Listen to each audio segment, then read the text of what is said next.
Hola, hola, hola, ¿qué tal? Mi nombre es Fabián Díaz y en este vídeo vamos a hablar acerca de los tipos de herencia genética en las poblaciones.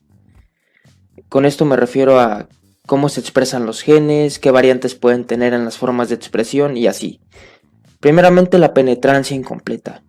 Este es el tipo de herencia donde, por ejemplo, un tipo de enfermedad no la presentan todas las personas que tienen el gen que codifica esa enfermedad. Por ejemplo, la polidactilia.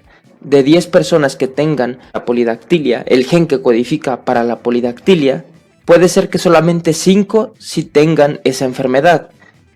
La polidactilia es la enfermedad donde se tienen más dedos de los normales. Esta persona tiene 6 dedos en cada mano y 6 dedos en cada pie. También podemos hablar dentro de esto de la expresividad, que va a estar afectada por el ambiente u otros genes. Una mayor expresión sería que tuviera 8 dedos en cada mano y 8 dedos en cada pie. Una menor expresión sería que tuviera 6 dedos en cada mano y 6 dedos en cada pie. El hecho de que el gen para la polidactilia se exprese o no va a estar determinado por las interacciones con el ambiente y con otros genes.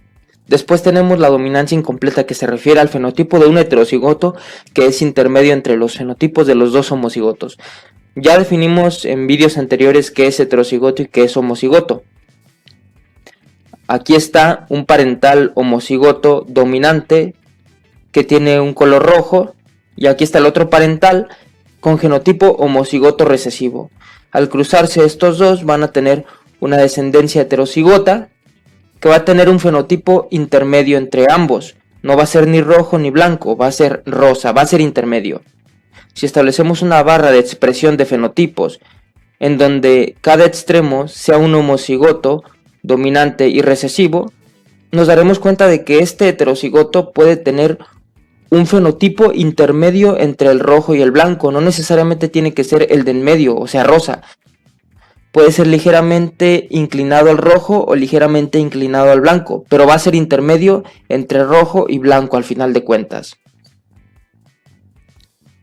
Después tenemos la sobredominancia, que es cuando individuos heterocigotos para un locus presentan una mayor eficacia biológica que individuos homocigotos. Simplemente aquí lo relacionamos con la selección natural, con la capacidad de reproducirse, y los individuos heterocigotos en la sobredominancia tienen una mayor eficacia biológica que los individuos homocigotos. Tienen mayores oportunidades para sobrevivir y reproducirse. Después tenemos la influenciada por el sexo, y es que puede ocurrir que un carácter tenga una herencia distinta según se trate de machos o de hembras. Puede ser que un alelo se comporte como dominante en machos y como recesivo en hembras. Esto también tiene que ver con interacciones con otros genes. La herencia ligada al sexo es la herencia del cromosoma X. Ustedes han de recordar que un hombre tiene un cromosoma X y un cromosoma y una mujer tiene 2 cromosomas X. Estos cromosomas XX o XY son los que determinan el sexo, si eres hombre o mujer. Estos cromosomas XX o XY son los que determinan si eres hombre o mujer. Si eres XY, eres hombre. Si eres XX, eres mujer. Entonces, llamamos herencia ligada al sexo a la herencia que compete a los cromosomas X. Todos los genes que están en los cromosomas X y su herencia es lo que llamamos herencia ligada al sexo. Y como ejemplo tenemos algunas enfermedades como la hemofilia, que es una deficiencia en la coagulación sanguínea que está ligada o que viene determinada por genes de los cromosomas X. Después tenemos la herencia limitada por el sexo, que se refiere a los casos en los que un rasgo aparece solo en uno de los dos sexos, en machos o en hembras. Por ejemplo, la calvicie. Y bueno, muy raramente vemos a una mujer calva. Generalmente, quienes son calvos son los hombres, por lo que esto pudiera estar considerado como una herencia limitada por el sexo.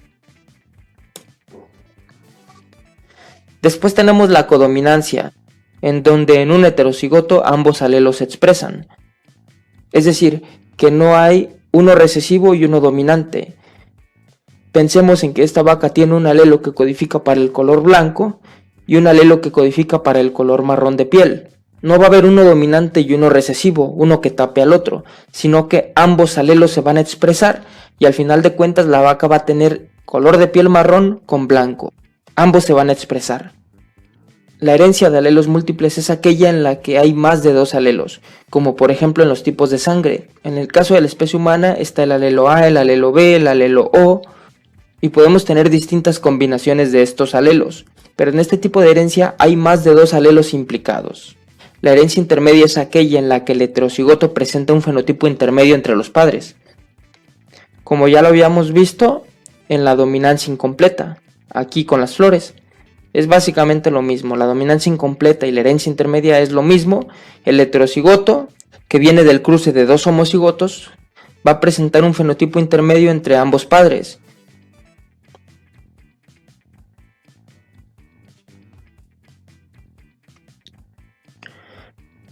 En la herencia holándrica nos referimos específicamente a la herencia del cromosoma Y. Como ya les dije, los hombres tienen un cromosoma X y un cromosoma Y. Los genes que se encuentran en el cromosoma Y y que pasa el padre a sus hijos varones y la forma de la herencia de esos genes es lo que llamamos herencia holándrica. Por último, la herencia mitocondrial, que es la herencia de los genes de la mitocondria y que va de la madre a sus hijos varones y hembras. Esto viene relacionado a cómo se da la reproducción, ya que quien nos hereda a nosotros las mitocondrias es nuestra madre, el padre no. Entonces, los genes que se encuentran en la mitocondria y su forma de herencia es lo que definimos como herencia mitocondrial. Ya por último quisiera mencionar otros conceptos de genética que son muy importantes. El alelo salvaje es aquel que codifica el fenotipo más común en una población natural. Por ejemplo, ¿cuál es el color de ojos más dominante en la población humana? Pues el marrón, por lo que el alelo que codifica para el color de ojos marrón es el alelo salvaje. Los rasgos mutantes son cualquier otro alelo. Aquí ya podemos meter el alelo que codifica para el color de ojos verdes, el alelo que codifica para el color de ojos azules, son rasgos mutantes. ¿Por qué? Simplemente porque no son el alelo salvaje. Cuando hablamos de dimorfismo sexual nos referimos a las diferencias en el aspecto físico, tamaño, forma, ornamentación y órganos de ofensa y defensa, aparte de los órganos reproductivos, entre los dos sexos de la misma especie. Simplemente nos referimos a la diferencia que hay en el aspecto, en la forma, en el tamaño, en los órganos reproductivos que hay entre machos y hembras de una especie, como es en la especie humana. En el humano hay diferencias claras entre machos y hembras, en los órganos reproductivos, en la acumulación de grasa, por ejemplo en las glándulas mamarias, en las caderas y en el aspecto en general, además también de otras facetas. La redundancia de genes se presenta cuando un gen cumple la función de otro gen, por lo que no necesitaríamos en teoría los dos genes porque cumplen la misma función. Solamente necesitaríamos uno. La epistasis describe la situación en la que un gen puede enmascarar los efectos fenotípicos de otro gen, como lo que les explicaba con la polidactilia, que puede ser que en unas personas sí se exprese, porque no hay otro gen, por ejemplo, que impida que se exprese, pero en otras personas, aunque esté el gen que codifica para la enfermedad, no se va a expresar porque hay otro gen que impide que se exprese, que lo tapa. A eso llamaríamos epistasis. Un gen puede enmascarar los efectos fenotípicos de otro gen. Y por último, las interacciones génicas ocurren cuando dos o más genes diferentes influyen en el resultado de un solo rasgo, como el peso, la altura, la pigmentación, nuestro color de piel. Eso está determinado por varios genes.